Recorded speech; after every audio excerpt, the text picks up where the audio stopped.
In Tokyo, the cherry blossoms have been falling and the number of coronavirus infections has been soaring. 2 weeks ago, Japan's Prime Minister declared a state of emergency in the capital. Now that's been expanded nationwide.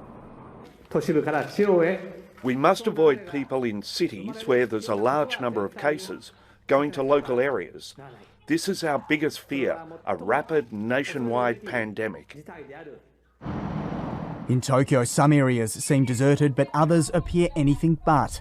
Restaurants are allowed to stay open, but only until 8 p.m, and locals have been urged to avoid non-essential outings. Tokyo's governor has been at loggerheads with the national government over what businesses should be allowed to remain open. Tokyo's government wants to stop the infection from spreading and prioritise the health and lives of its citizens. The national government thinks that's important too, but it's looking at the impact on the economy and society. It's more about pressure than penalties. Many restaurants have chosen to close, but others fear if they did so, they might never reopen.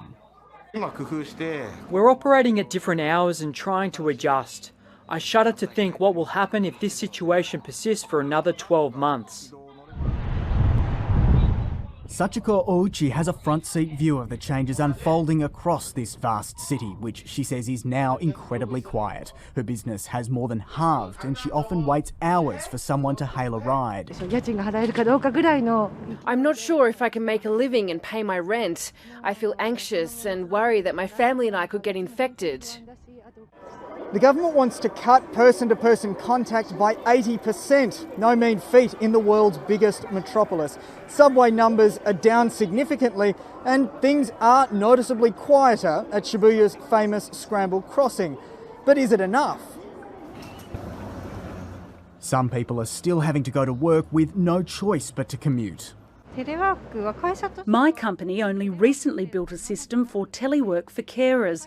But there are other employees who have to go to work to get a rubber stamp or because there's a device that can only be used at the company. The number of cases is rising and the Prime Minister says the situation is now extremely severe. Hospitals in Japan are increasingly turning away sick people as the country struggles with surging infections. It looks like normal until some point, but after that, it just explodes. An explosion the Japanese government is desperate to avoid for the sake of its people and its economy. Jake Sturmer, ABC News, Tokyo.